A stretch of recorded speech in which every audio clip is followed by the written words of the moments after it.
honored speaker, Dr. Lifton. Dr. Lifton has spent his professional life analyzing issues that are at the forefront of our society, its past, its present, and its future. After a distinguished teaching career at Harvard and Yale, he is now Distinguished Professor of Psychology and Psychiatry at the City University of New York. He has received 7 honorary degrees, including, and one will be forthcoming from the University of Munich. The topics of his interest have been universal. They have included the most seminal work in our area of concern, thought reform and the psychology of totalism, which will because we are, and certainly the issues involved in the cults involve ways in which we do symbolize our world and in which people respond to symbols, however extreme. I'm reminded of a story I just came upon. It's probably a very old one, and I'm sure many of you will have heard it. It's about a sailor who's shipwrecked and looks out and sees something in the distance, and it seems to be a perfectly formed gallows for hanging. And he shouts, "Hooray, at last, civilization." Now that's the first literal example I know of gallows humor.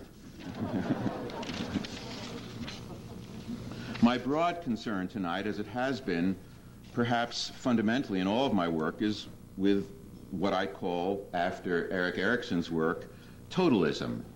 Totalism is really the psychological equivalent of totalitarianism. It's an all or nothing belief system or way of believing certain convictions or certain principles that allows for no alternative. Totalism is an issue, not just with cults in ways that many of you in the audience are familiar, but everywhere, as a universal potential. And there are struggles taking place at various levels throughout the world, one can say, between totalism and alternatives to totalism. Look at the strange and sometimes wonderful events we're seeing recently in the Soviet Union and in Poland and Hungary. Broadly speaking, one could describe these events, and we see how difficult to applaud the struggles to do that. Or look at a more tragic situation in China. It was in connection with Chinese thought reform that the various people who did the early work on this subject, including Jolly West and Margaret Singer and myself and Edgar Schein and a few others, began to look at these questions. But look at what's happened recently. One way of looking at the very moving democracy movement that we saw take shape is a hopeful one. That is, for waves of students in what has to be a second or third generation after the Chinese communist hegemony and takeover and use of thought reform, could emerge so beautifully with a cry for democracy of a very modest kind, simply asking their government to realize what they had promised in their reform movement, shows us that the thought reform programs instituted in the late 40s and early 50s, and periodically after that, and various versions of them during the Cultural Revolution in the late 60s and early 70s, were by no means foolproof. The young in China still sought democracy and still do. When I studied Chinese thought reform, I had the sense that the reformers had over-reformed their population against their own interests. That is, they came in as heroes because the previous regime was totally corrupt, and the early guerrilla bands of Chinese communists had been enormously impressive in their achievement. The Long March became a mythic event of the Chinese Communist Revolution, and when they put forward their thought reform programs, they could serve as models who were very impressive to the people exposed to the thought reform. What I say now is that although they announce that they will reinstitute thought reform as the country, due to a lot of reasons, but including aging leadership who can only remember the glory of the Long March, that revolutionary nostalgia, and clamp down tragically on the democracy movement, and announced, as they have recently, that they will reinstitute political study or thought reform very actively, I think one can say that they cannot fully succeed. Whatever success they have has to be very limited for two very good reasons. One is, the one that I just mentioned, they no longer have that moral power as symbols or as models for people subjected to thought reform, which is crucial for the program if it's to function successfully from the standpoint of the reformers. And second, and this is very important for my message certainly, simply the international communications processes. Certainly a major communications element in the Chinese democracy movement was the fax machine going full steam between Cambridge, Massachusetts and other places, and Beijing and other places in China. And those international connections can't be severed completely, nor does the government wish to, and that interrupts what I call milieu control, which is a prerequisite for the thought reform process. Now, all this is not to minimize the tragic and sad outcome for now of the suppression of the democracy movement in China. But I do think it's important that we recognize that none of these thought reform programs are absolutely foolproof. Another dimension of totalism that's worldwide is what I call the universal epidemic of fundamentalism. I'm not going to take the time to go into a series of differentiating all of these different groups, but fundamentalism really expresses a form of totalism in a religious or political idiom. You can look at what the Chinese did in suppressing the democracy movement as a return to a kind of political fundamentalism. And you can look at not only some of the Sunday televangelists, but some of the political and religious movements associated with the moral majority and others in this country. And outside of this country, in the Middle East, Khomeini is a notorious example, but also forms of Jewish fundamentalism in Israel and elsewhere, and in virtually every country and on every continent. And in fundamentalism, there tends to be a nostalgic embrace of a past of perfect harmony that never was, in the face of a threatening present. And fundamentalism is in part enormously stimulated by the apocalyptic threats of our time. We're doing a study at the center I've helped to create at City University, Center on Violence and Human Survival, it's called, not surprisingly, I guess, in which we're looking at nuclear imagery in the American self in 4 different groups. The first group we've been looking at are fundamentalists, and then a group of anti-nuclear activists, a third group of black underclass whom nobody ever talks to about these nuclear issues, and a fourth group we're just beginning on, civic leaders. Without going into our findings, there's one rather interesting finding in regard to fundamentalists that is again somewhat hopeful. You know that in some forms of fundamentalism, the theology takes the form of end-time thinking in which nuclear holocaust is in a very dubious theological way bound up with biblical prophecy, especially from the book of Revelation, the New Testament, though there are Old Testament passages in the book of Daniel as well. And the argument in the theology of this end-time theology goes that the nuclear holocaust is being sent by God or being permitted by God as a way, as a vehicle for the Armageddon-like struggle and the second coming of Jesus. And of course, this won't be a surprise to what many of you have heard as expressed in various related ways by different cults. But in our interviews with fundamentalists, we find that the rank and file of people whom we talk to can't fully accept that theology. They know they should if they're to stay fundamentalists in good standing in their various groups. But something closer to the truth of nuclear holocaust has made its way through, and they go through a very painful struggle between their ideological self and their humane self. The humane self being against nuclear holocaust and horrified by it, the ideological self seeing it as necessary. They then become stuck in their own death anxiety, because in any of this work there is an interaction of 3 very important elements. End time, which is originally a mystical notion, of realization of the second coming, or means of that realization, nuclear annihilation, which is not just mass death, but a certain kind of total wiping out of humankind and other species, and third, individual death. And because these fundamentalists are unable to harmonize these elements and accept the theology, they're stuck with considerable death anxiety, which they bring to the whole process. Again, a finding of modest hopefulness. To look at these questions, one needs a psychological approach that can allow them to be seen.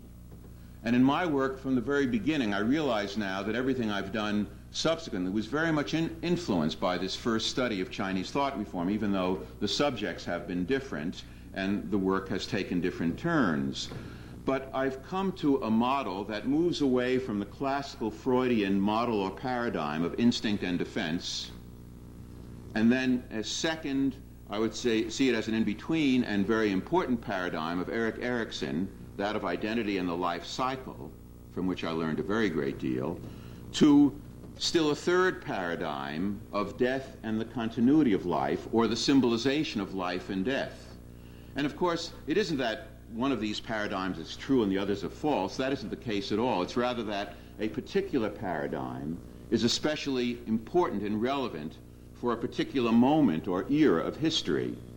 And in our death-haunted century, we need the kind of paradigm that looks at the symbolization of life and death. And in this kind of paradigm, to look at the kinds of issues I've begun to talk about, one needs not only a proximate level, which we usually think of in psychological work, immediate emotions and reactions that people have, but one also needs an ultimate level, the symbolization of larger human connectedness, or what I call the symbolization of immortality. And what that means and I would see this as a scientific idea. In our everyday lives, not just when we feel ourselves to be close to death, but all the time as adults, we require a sense of belonging to groups, ideas, processes that are larger than ourselves. And we therefore achieve this symbolized sense of immortality in different modes, through family, the sense of being part of an endless family line, through some religious principle that we see as larger than ourselves and will survive us, through our works or a creative mode, which we know are out there and we sense will reverberate. And these can be very modest influences on other people, teachers, physicians, professionals, working people. Through our attachment to what's called or symbolized in all cultures as eternal nature, which we sense will go on after our limited, finite lifespan. Or a fifth mode that is rather different from the others, but very important, the direct psychological experience of transcendence, the classical mode of the mystics. One of my arguments in this work is that with nuclear threat and the fear, which is in all of us at some level, of total annihilation of humankind, we have inner doubts about these modes being viable, and that contributes to our increasing hunger for transcendence, often expressed through drugs or through, indeed, some of the cults that we're concerned with. So we must have this larger ultimate mode as well as a proximate one, and in the proximate dimension, the way that I look at it, just in a simple sense, is to see our way of coming to symbolize the idea of death as starting before we know what that word means, early in childhood from the beginning of life, through experiences of separation, stasis, being held still or being unable to progress, so to speak, or the fear of disintegration. These are what I call death equivalents, and they're also very much at issue in cult behavior. Then, from that standpoint, one can raise questions not only about the immediate psychological behavior of young people and not so young people in cults, always of great importance, but also about larger moral and legal and historical questions which have to serve as the context for these psychological ones. One has to also recognize at all times the potential and actual appeals of cults for people. What I learned from studying Chinese thought reform from the very beginning was it's a combination of coercion and exhortation. The exhortation is an appeal, and it has to have some attraction for young people. Coercion of itself wouldn't succeed, or not for long. But it's the combination of the two, and that confuses many people who are unable to see the coercion for the exhortation, so to speak. I think one has to see both. What I'd like to do from here is to re-examine some of the general principles I tried to outline. I guess it's already a quarter of a century ago. It's terrifying when you think in those numbers. In a contemporary way, and to see where they stand now and how they operate or how they must be modified, and then look at some other historical issues that enter into these questions as well. In looking at cults before doing that, it's very important that we keep in mind the issue of totalism, as I've suggested, and also, indeed, the issue of civil liberties. I was talking to some people before dinner, and sometimes people have a hard time having a couple of ideas in mind simultaneously. It's very important that we remain concerned about civil liberties at all ends of the cult experience, and at the same time be concerned about totalism. One can, for instance, be enormously critical of totalism, and I confess that I have an allergy to totalism of any kind. I don't like it, but it doesn't mean it's necessarily always illegal, or that legal approaches are the only, or even in certain situations, the best approaches. In the end, it's a broad historical question, and educational approaches are very, very crucial. On the other hand, some would-be civil libertarians, in defending cults, find themselves having to admire that which they defend. I know that cults, like everyone else in our society, has a right to a defense before the law, before courts, but I do think that they should be looked at for what they are rather than uncritically examined by certain groups because they find themselves in the position of defending them. Now, in that way, I think each of us should identify ourselves where he or she stands as one approaches these issues. And I know that in this audience, most of you share my sense of a critical perspective toward totalism. But one has to recognize that and balance some of these dimensions that I've talked about. For instance, when I first studied Chinese thought reform, I began to sense that as horrified as I was by what was being practiced and what I was learning, it wasn't only the Chinese thought reform that I was horrified about, because at that time, and I guess we'll talk about some of these things tomorrow when Margaret and I have this dialogue about the good old times or the bad old times. They were good times because we worked together. They were bad times because of what we were working on.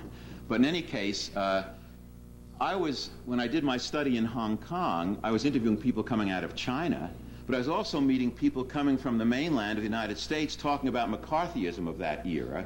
And they were telling horror stories that weren't too different from the ones I heard people describe from the mainland.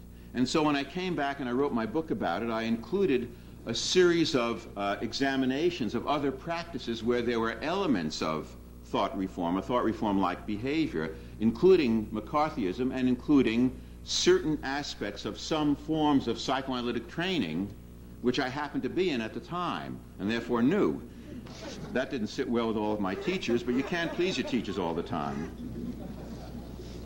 But the point really is that one has to look at these issues with a certain amount of universality, and one has to have a certain consistency in terms of one's ethical position about them. In describing the themes that I put forward in chapter 22 of my book on thought reform, that chapter also had a strange and, to me, interesting and mostly very rewarding kind of history, because I wrote it mainly about Chinese thought reform, but then applied these principles generally. And I found that people who had been involved with cults began to read that chapter, and it became a kind of underground document, that chapter. I think maybe it became an underground document because Margaret Singh has been showing it to so many people. But it was really how I became involved in the cult situation, because then various parents and younger people who had been in cults began to consult with me. I was then at Yale, and I would talk with them about the experience, and we would re-examine some of those themes. In any case, the putting forward of those themes was an effort to do what I just described as being so important, universalize the issue rather than see it as the practice of one particular group alone. The question of cults versus religions is never entirely soluble, but you at least have to have your own definition. Some people don't like the term cults, as you know, and they want to call them new religions, but I'm comfortable with the word cult if the particular group one is examining, one has to look at them group by group. If it has three characteristics, one is a charismatic leader who becomes increasingly the object of worship, so that decreasingly worshipped are the larger principles, and increasingly worship is the person of that charismatic leader. That's one characteristic. A second characteristic, a series of processes that can be associated with thought reform or coercive persuasion, as Ed Schein called it, or thought reform-like procedures, which I'll talk about in a moment. And a third characteristic is idealism from below and enormous manipulativeness and exploitation from above. And the exploitation can be economic, it can be psychological, it can be sexual, it can take any form. I don't like to use the word brainwashing, but everybody else does, and it just won't go away, because the word itself has been used for so many things it's lost its meaning. But these characteristics are, I think, present in cults and in thought reform-like procedures. Now, when I was writing about and observing what I could about ideological totalism, the prerequisite, the first principle, and maybe it's the predominant principle that's necessary for everything else, is what I came to call milieu control.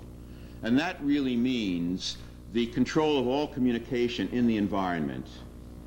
And the process in thought reform-like procedures in instituting and maintaining and utilizing the milieu control is to try to deepen and internalize that control in people subjected to the process.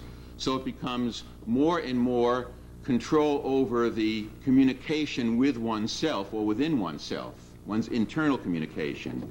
And Margaret Singer has some interesting observations on this process in what she calls second generation of cult behavior, more and more taking shape. But milieu control is necessary for all the other features of thought reform.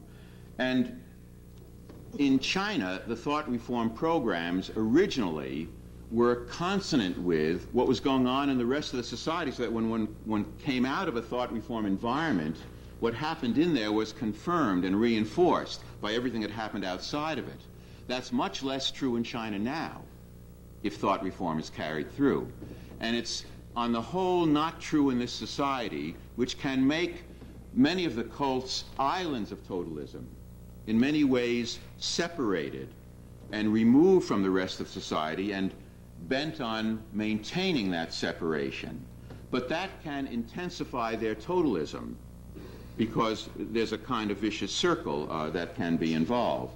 Now, again, it may be that Margaret and others find that in second-generation cults there is a beginning connection that is a little bit troubling between many of the cults and some of the more general groups and processes of society.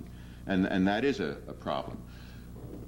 In my recent work with Nazi doctors, I came upon an idea that I now find has, I think, very great relevance for cult problems, and that's the phenomenon I call doubling. I originally observed it in Nazi doctors who, very simply, functioned in terms of what Nazi doctors did in Auschwitz, which was to be at the center of the killing process through selections and other activities, on the one hand, and yet the same man, they were all men among the group that I interviewed, they would go on leave for 3 or 5 days a month from Poland back to Germany and be an ordinary father and husband, the same person.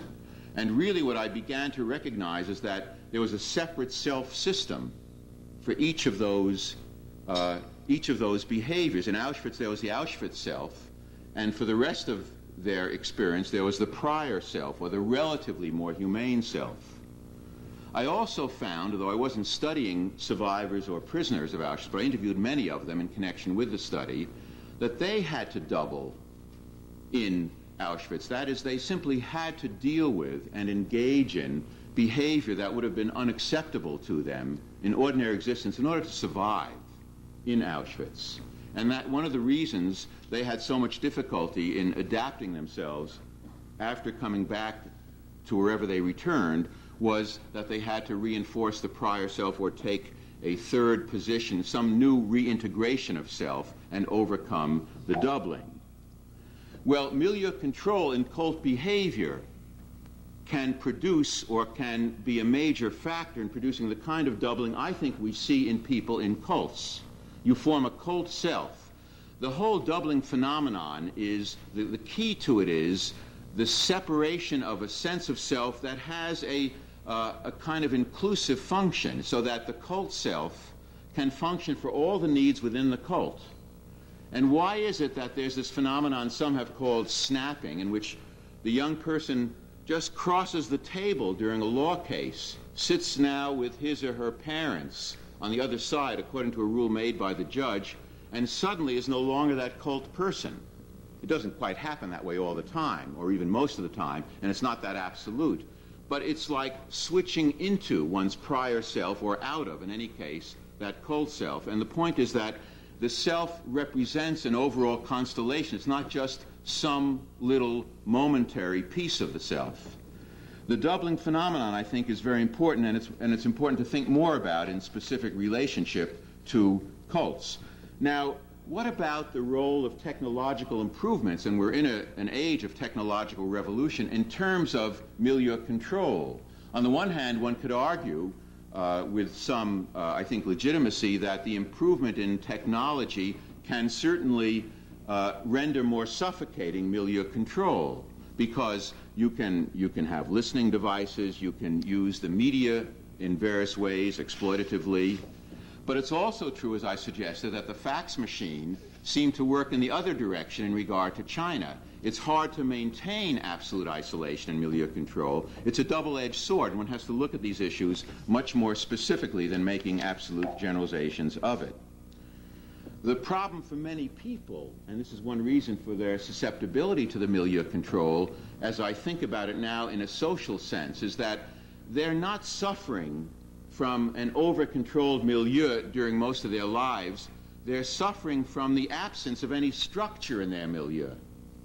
And they can feel anomie, alienation, and they can, at least initially, respond very positively to the intensity of that milieu control. They may have second thoughts, as many do, but that can be a source of an attraction. A second fundamental theme that I came upon was what I called mystical manipulation, or planned spontaneity. And you're all familiar with that. I don't have to go through all the ways in which cults do it. It can be in some traditional religious ways through chanting and fasting and limited sleep, repetition, singing, in ways that seem spontaneous, at least to the newcomer, but are very, very carefully planned and manipulated from above. There is an interesting question about how it works psychologically for the specific charismatic leader of the cult to be present and to be the object of worship. On the one hand, you have a flesh and blood person who can be very appealing, at least while his or her charisma is functional for people in the cult. On the other hand, since that charismatic leader is a fallible human being, his or her contradictions can become seen and can be a source of alienation from the cult. But that's a real factor in terms of how well this mystical manipulation can function or not function. There is the phenomenon of justification of manipulation of people outside the cult by the well-known phenomenon of heavenly deception, which the moon is used and which is used in other forms or related forms by various other cults. I think the pattern more recently with cults is greater sophistication, trying to be less bald, less direct in their manipulativeness, and more clever, and connect with existing social patterns.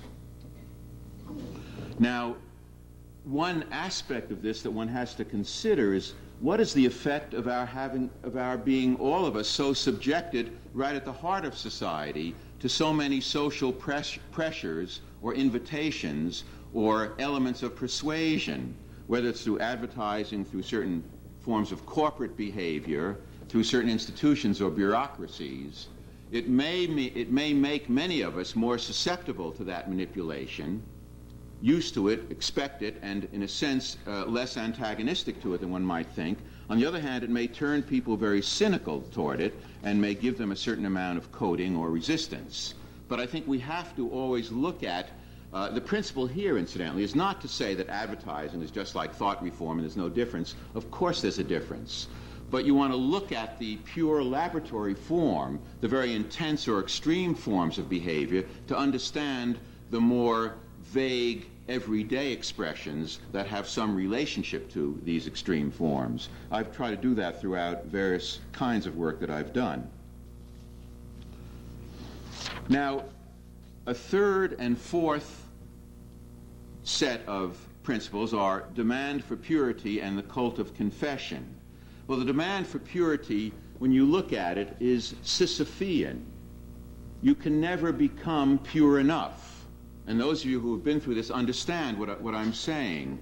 It is the manipulation of guilt and shame mechanisms, and nothing is more powerful. I've thought a lot about guilt and shame in recent work, and this may be useful to, again, use in looking back at and looking at cult behavior now. In work with anti-war veterans, Vietnam veterans, I came to try to make a distinction between what I called static guilt, what we usually think about as guilt in which there's a mea culpa and self-condemnation that prevents one from developing one's potential or from enjoying much of life experience, as opposed to what I came to call an animating relationship to guilt, with which a number of veterans could criticize or condemn themselves for what they were part of in Vietnam, but that was on the way toward what I came to call the anxiety of responsibility. Guilt can become animating toward assuming responsibility if you can let go of the guilt. Guilt in the direction of responsibility instead of holding on or pressing one into a continuous mire of guilt, which of course is more the pattern of the cults.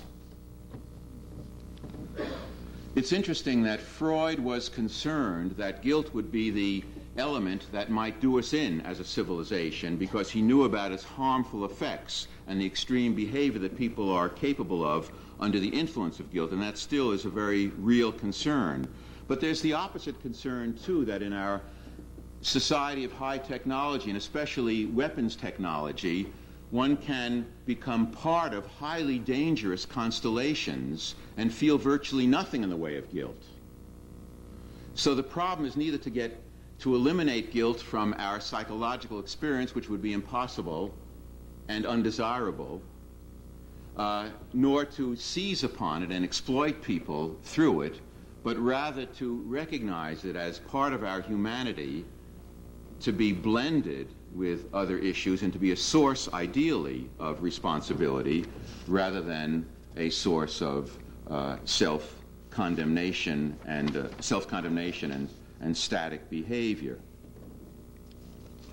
Now, if one then moves to the confession process, which is related to the quest for purity, all groups that try to influence others on a significant scale resort to the confession process. It's as old as humankind. We can't say that wherever there is a confession, there is therefore thought reform, a thought reform-like behavior. But where the confession process is systematic and is constantly held to a narrow set of ideological principles and is bound up with an endless quest for purity, then we're in the territory of thought reform.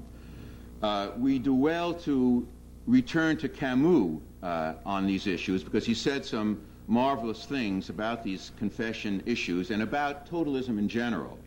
I would advise many of you who are interested in these issues to go back and read his book, The Rebel, which is a classic examination of totalism from especially a political but also a religious standpoint, as a philosopher rather than a psychologist. Camus wrote that authors of confessions write especially to avoid confession, to tell nothing of what they know. That's rather interesting. What he means is that when you're confessing under coercion, whether it's your own or external coercion, in a way you're falsifying and holding back deeper truths. Camus also said, I practice the profession of penitence to be able to end up as a judge. The more I accuse myself, the more I have a right to judge you. And that's at the heart of cult behavior, I think. Self-accusation as a means of accusing everyone else. But of course, there are people on top of the pile who are doing less of the self-accusation and exploiting those idealists from below who are engaging in most of it.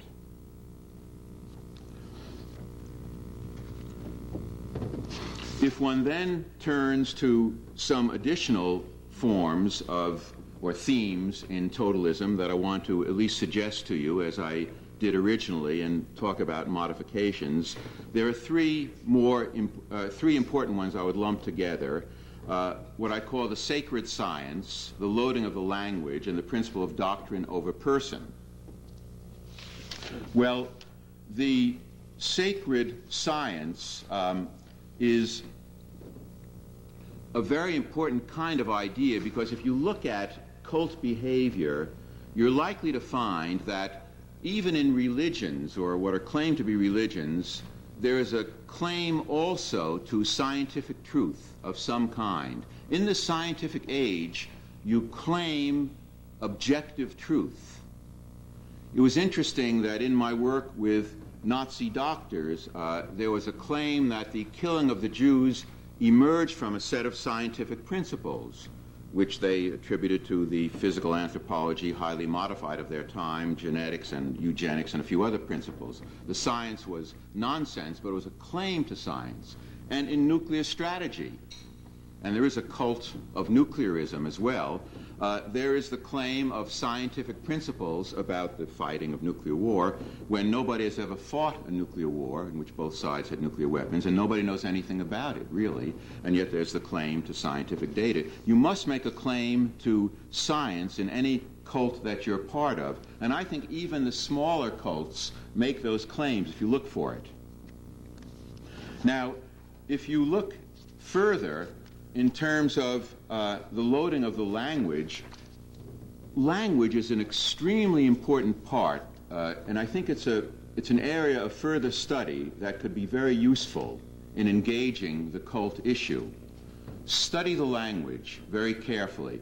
It isn't only that there are the rote terms, of course there are those, but there are also terms that have enormous appeal and can sum up a whole set of emotions satisfactorily and in fact very powerfully for young people, at least at a certain phase in their lives, and can indeed help young people in a phase of depression or a sense of being lost to at least a temporary sense of revitalization.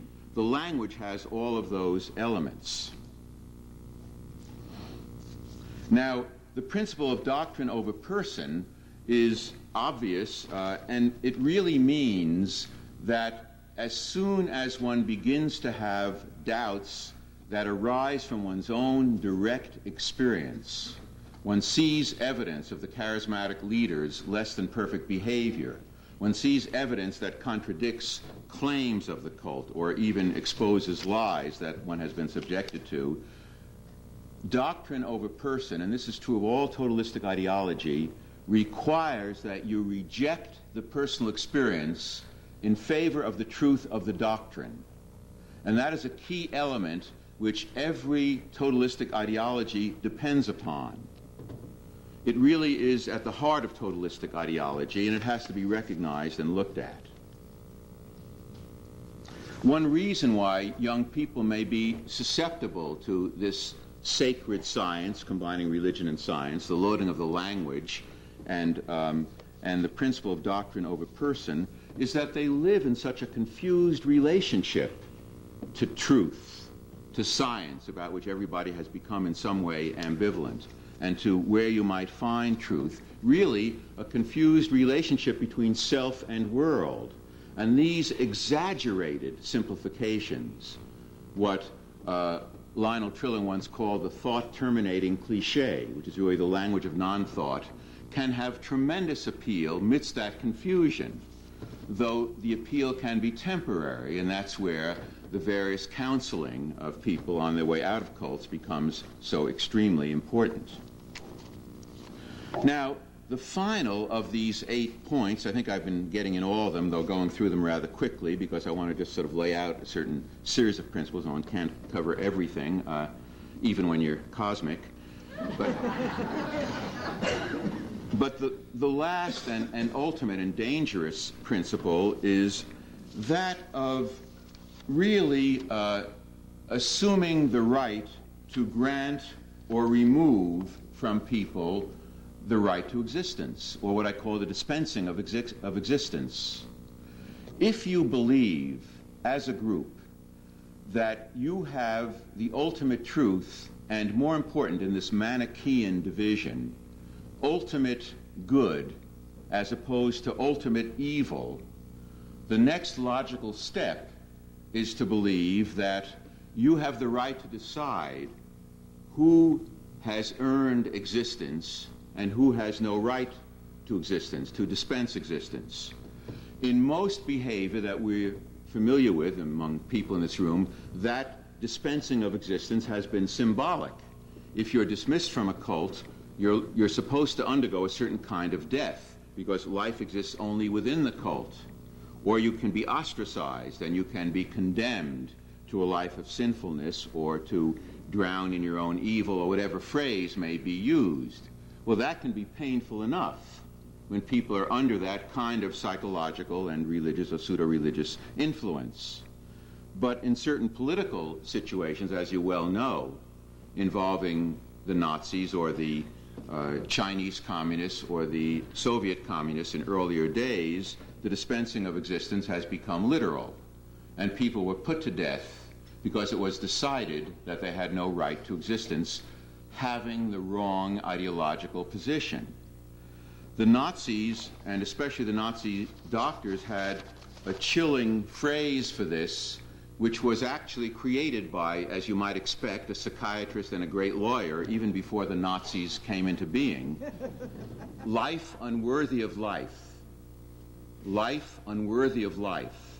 And that had to do with various hereditary aberrations originally, but of course it was spread into various political areas, and various groups that were so designated as life unworthy of life were killed, first in the so-called euthanasia, in quotes, program of the Nazis and the Nazi doctors in particular, which mainly meant the mass murder of mental patients, and then in the genocide that followed, mainly Jews, but also Poles and Russians and other groups, homosexuals, Seventh-day Adventists, and other groups as well. Life unworthy of life. When one looks at these issues, one has to look at the larger society, and I want you always to be asking these questions even outside of the cults from what we learned from studying the cults. Is there a kind of life unworthy of life process going on at the heart of our society in the way that we treat the underclass, the homeless? Are they designated as life unworthy of life? Or how else can you look at it in terms of what is offered or not offered to them, and the way in which their situation in society is accepted, at least to the point of doing nothing to alter it, by programs or the absence of programs from the top on down. So these issues, moral, psychological, and historical, aren't limited to the cults or to the Nazis or the communists. They are questions that we have to look at home. Now, if one looks at the issue of dispensing of existence, it takes on a process that Erik Erikson called pseudospeciation, in which we of the human species treat members of our fellow species as though they belong to a different species, and we're not human beings. And of course that's done all the time by different groups, by certain national groups or religious groups, and certainly among cults. And that becomes a societal issue in every sense. Well, just to make a few remarks about some of these additional, those are the those are the ways in which I think these original themes that I tried to delineate so many years ago still seem all too relevant. I wish they were much less relevant now, but some of the things I said are a way of bringing them up to date or connecting them with things that one sees right now. I mentioned that we have to think historically about these issues, and in my work I've looked at what I call shared themes, shared historical or psychohistorical themes. Themes of behavior that one can find in certain people or groups that have to do with larger historical processes.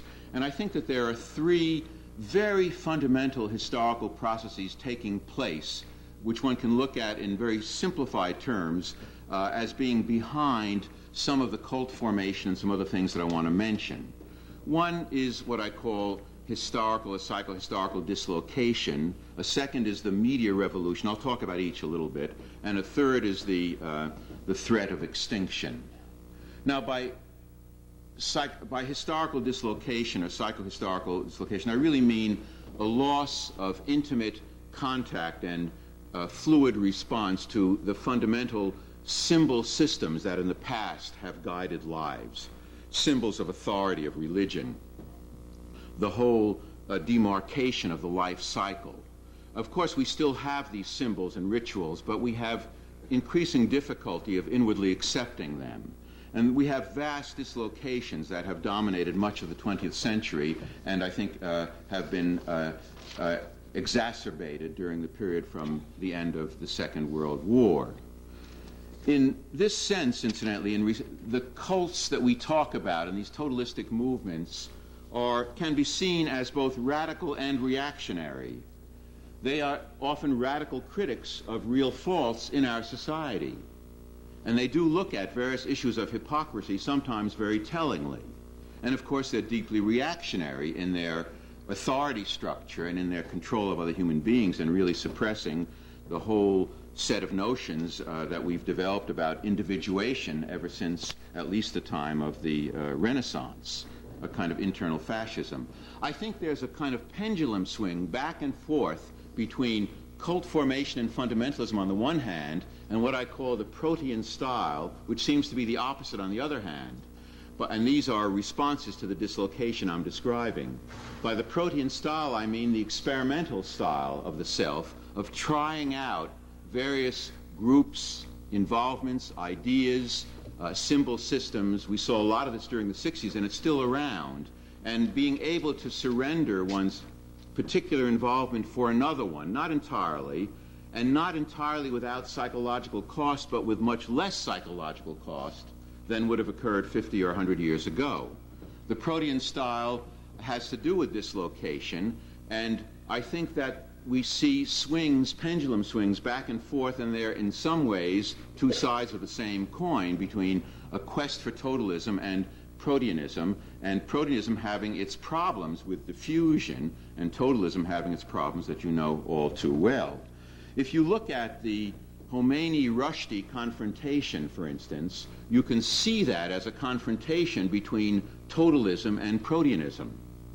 Khomeini was an arch totalist and fundamentalist, religiously and politically, and Rushdie, a very self-conscious protean artist who wanted to undermine. Proteanism involves the mocking of sacred cows and sacred beliefs, both of them coming from Islamic culture, and of course hitting an impasse. And we will see many more of such impasses, because these are two very prominent patterns going on in our larger historical moment.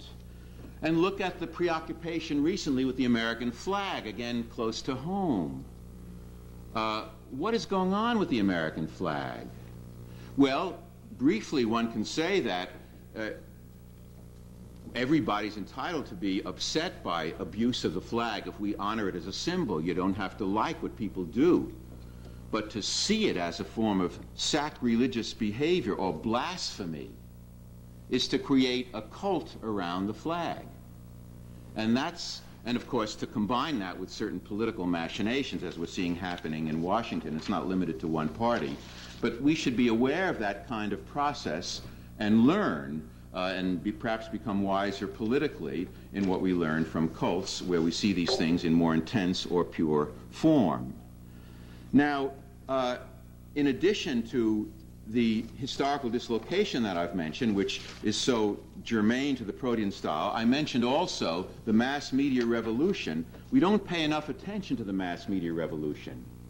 To some extent it has served the cults, and to some extent it undermines them in ways that I suggested, but it's a very powerful process. Khomeini won over his population through cassettes that were sent to Iran long in advance of him, and which won over the population for the Khomeini movement.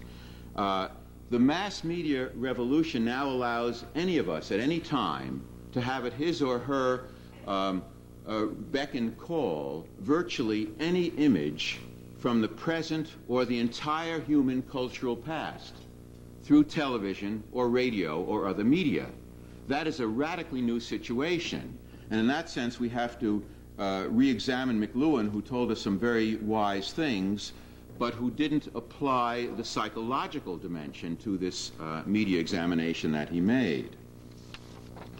Now, and of course that contributes to the Proteanism that I mentioned before. The third dimension has to do with the imagery of extermination or extinction. It's very hard to gauge what that imagery does to us, but what I can say, and I think now we have increasing evidence from various studies that have been done, especially with children, but also with adults, that virtually everybody in this culture, I would say from the age of 4, maybe earlier, has some kind of image of the possibility of extinction from something. He or she may not know it's nuclear weapons at an early age, but there's something in the air that comes through the media about that possibility. What that seems to create is a combination of what I call fear and futurelessness. Fear about all kinds of annihilation, but futurelessness, doubts about all those modes that I mentioned of symbolic immortality, a larger human connectedness, because who can be sure of living on in one's children or works or eternal nature should there be use of those nuclear weapons, which we know can destroy everything. And again, it's in response to that radical fear of futurelessness that we find so much intensity in the embrace of transcendent experiences, high states. And one of the sources of cult appeal that has been neglected is the constant offering of high states, which they indeed do. High states have been available in all cultures, and I think we suffer in most late industrial cultures from insufficient opportunity for the experience of transcendence, whether it's in a spiritual mode or through everyday behavior, sexual behavior, athletic behavior, the contemplation of beauty in softer tones. These are all potential experiences of transcendence. The combination of their relative absence in our culture, as well as the threat of extinction and the doubt under which the other modes of larger human connectedness are thrown, contributes to, I think, the appeal of the cults, because they offer high states and immortality systems of their own. That sounds abstract when I talk about it this way, but it's very vivid and important when you get down to the nitty-gritty of talking to people who have come out of these experiences. In that sense, the cults provide a kind of initiation rite for young people, a very severe experience which may be valued for its severity, and then one can move into what's a version of adulthood which involves those high states, and part of the attraction to the cult can be something like an addiction to the high states, which you then need and don't want to give up and see as being divested of should you leave the cult. Well, these, I think, are some of the larger historical questions. I have to say, as a psychiatrist, and I started out somewhere along the line as a clinician, that these aren't all, in any sense, as you can tell, psychiatric or pure psychological problems. They are broad social problems. It may be that what we, as those of us who are clinicians, and there are many in this room I know, can most do is, of course, help people, but also use our specialties to provide knowledge and education. I think that real education that gets to these psychological dimensions, as well as to the larger historical ones, can serve very well and reach a very large audience. Finally, my final resting place on this cosmic journey is a piece of good news, which I'll introduce with a saying of Voltaire. Voltaire said, "If this is the best of all possible worlds, what then are the others?" Well, the other that I want to leave you with is what I call the species self, species consciousness, species awareness. And I'm happy to report that this phenomenon is gradually and erratically taking shape. Just to describe it to you very briefly, in working on nuclear weapons questions and also on questions of Nazi behavior, I came to recognize this imagery of extinction that I mentioned, and what that does to people when they take it in. Once one takes in the truth of that imagery of extinction as a possibility, including the whole potential truth of nuclear winter, the lowering of the temperature and really the destruction of all life as a possibility should the weapons be used, then one recognizes what I call shared fate. That really means that I say to my Soviet counterpart, and he or she to me, and now we're saying this happily to each other more and more, if I die, you die. If you survive, I survive. Shared fate going quite beyond any kind of ideology. In that sense, the very threat posed by our weapons and other apocalyptic threats to our environment and resources that we find in our world now propels us toward this kind of species consciousness.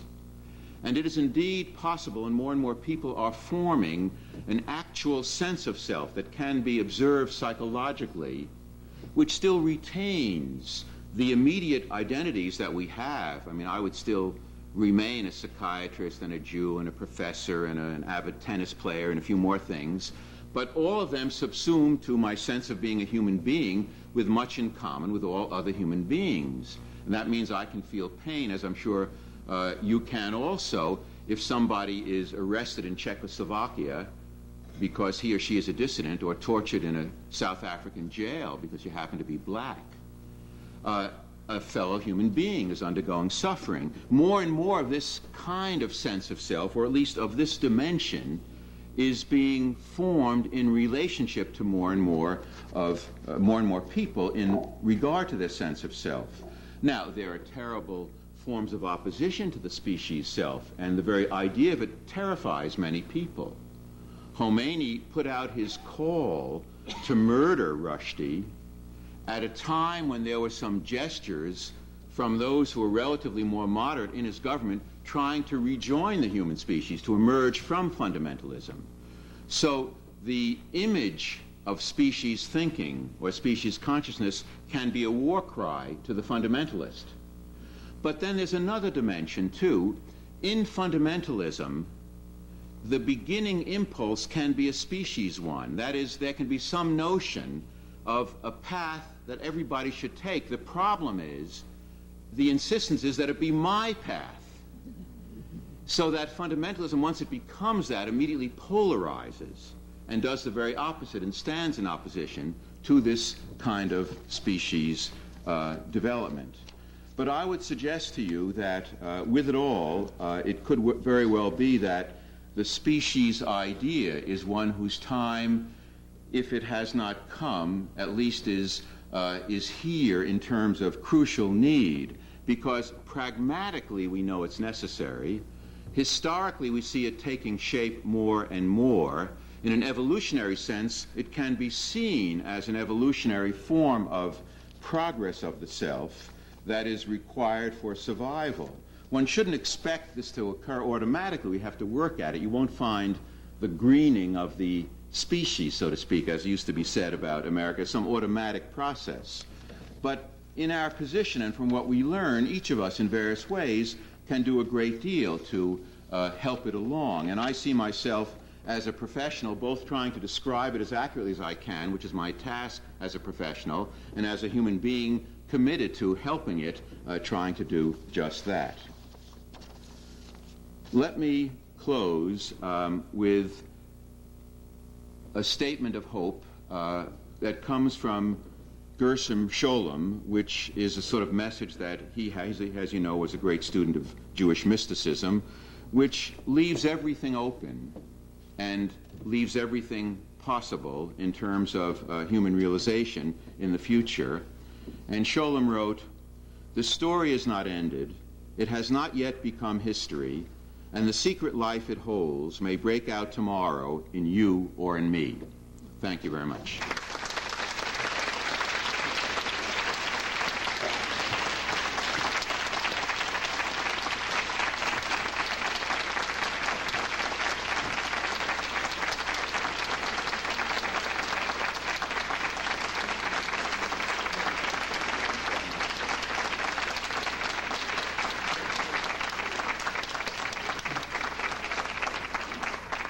Because of the lateness of the hour and the length of the day, I think we will dispense with questions.